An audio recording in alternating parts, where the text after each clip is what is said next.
Okay, this is to show you these little space heaters.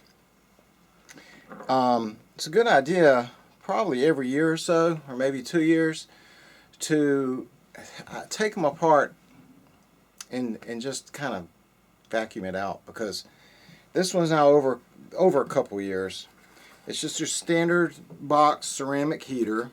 Looks like a little dust on the front, but you can tell it's been there so long. But this only had 4 screws holding it together. Okay, 1, 2, 3, 4. So I've already taken those out. Don't need to waste your time on that. But I had to do this video because when I open it,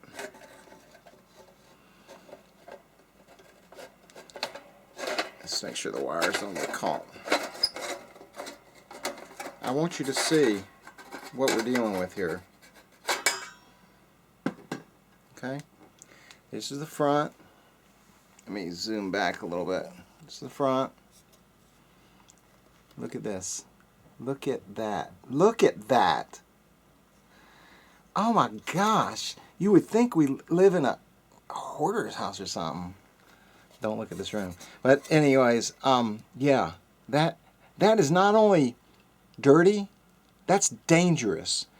Because when dust gets that thick and you're dealing with coils that heat up, that could cause a fire. So we're going to give this thing a good cleaning, and then I'm going to show it to you, okay, after it's clean. But I want you to see it before, right as I took it out, what we're dealing with. I mean, really? Goodness gracious. So I just want you to see the tool I'm using. This fits into the end of a Dyson, and it's got this tube. It's made really for computers, but you'll see it's got all kinds of different end pieces, and it's perfect for cleaning out crap like this.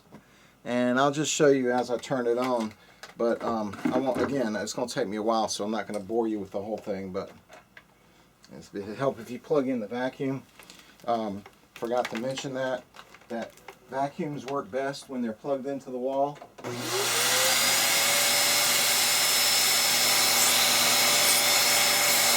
Watch this. See how good it works? Wow.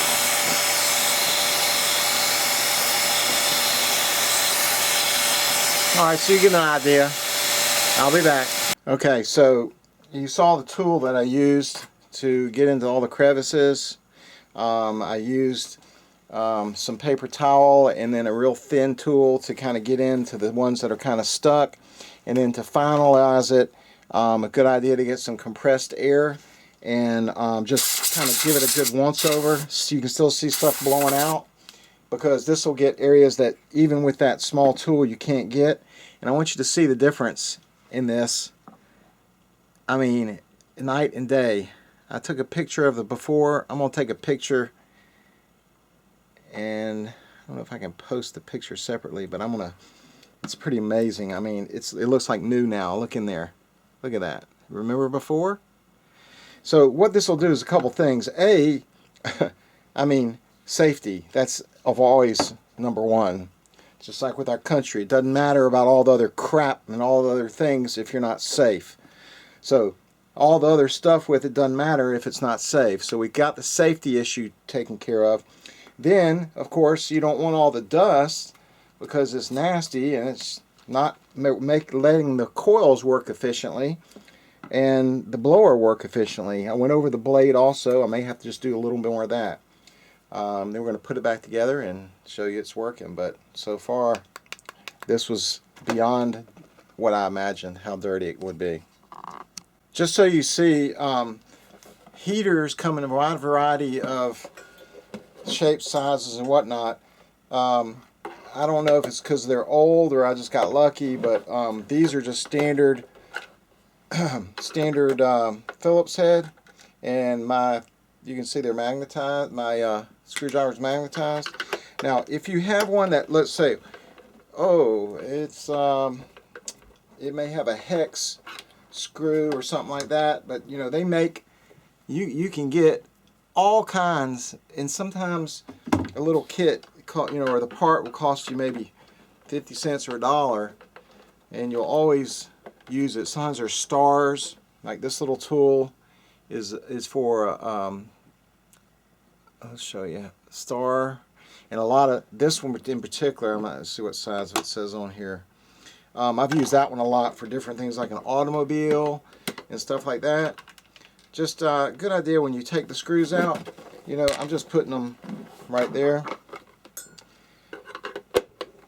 And my tool room is, if you ever see somebody's tool room that's all nice and clean, they don't know what they're doing. That's just for show. Because a true handyman, their tool room is a mess. I mean, like, I'm talking a total mess, and I'm not going to show you. So, this is a different style. Oh, there's two on the bottom.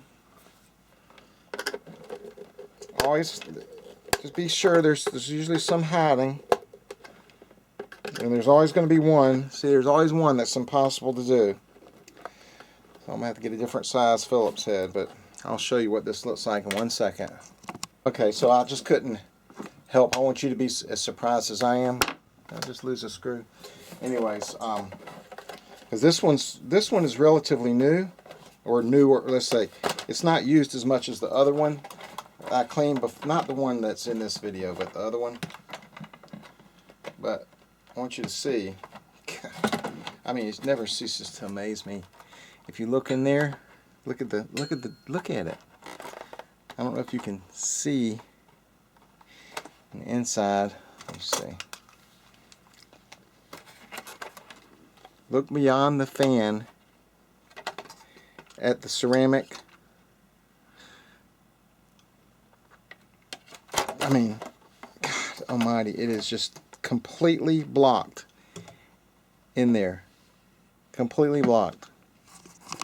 So, after you clean it out with your little tools or your can of air, you know, like I said, you use a can of air, vacuum, whatever. What started this was I had one just like this, and it was squeaking. I mean, like squeaking. But I could get it in a certain position where it stopped, so I didn't think the bearings were worn out. So I started with a situation seeing if I could oil the fan. But when I opened it, I thought, whoa, okay, now we need to open all of our little heaters in the house. Not that we have to run these often, but sometimes you don't want to run the whole heat. So anyways, I was able to oil it and get rid of the squeak. And this is the second one. Got it all put back together. And as you see, it's got a safety button. Always better if you buy one that you get one with a knockover button, because if animal or it gets kicked over, you know, one of your pets knock it over, the heater will turn off. So always better to do that. And you know, these heaters, they work real good, but better to always have them attended, not leave them unattended. As you saw from the dust, that could be a real fire hazard and sneak up on you real quick. One piece of dust, and you know, you just never know. These things do cause a lot of house fires. Also, sometimes the plugs get really hot too, because they draw a lot of amperage, a lot of current. So the plugs themselves, the actual plug which goes into the wall, if you notice that these things are extremely hot to the point where you can't hardly touch it, do not use your heater, please. That tells you something's going on that's not right. And sometimes your breaker won't flip in the house, even though it's supposed to. But if these things get hot where you can't touch it, then you got something going on wrong. Because basically, a heater is basically just shorting two wires out to create heat. That's what it is. It is a short. But it's a controlled short with thermostat and buttons and all that. But these cheap heaters that don't have a knockover safety thing and all that, and also, of course, you know, common sense, don't put things that are flammable in front of your heater. You'd be surprised how many house fires occur because of that. And always run it at the lowest setting possible. If you have one, this one has a fan setting. I don't know who world would ever use that, because it's not worth a fan. And it's got a low, which is about 700 watts, and it's got a high, which is 1500 watts. Always use it at the lowest setting possible. But as you can see, you can clean and prolong the life of your little ceramic or space heater electric space heater very easily. Just takes a few minutes. This is not intended to be a substitute for any kind of professional care or anything. So if it don't work, or you take it apart, can't get it back together, it's not my fault. You take your own chance doing this. I happen to be very handy and can save things like this and then make them more safe. So happy ceramic heater day and space heater day in 73s.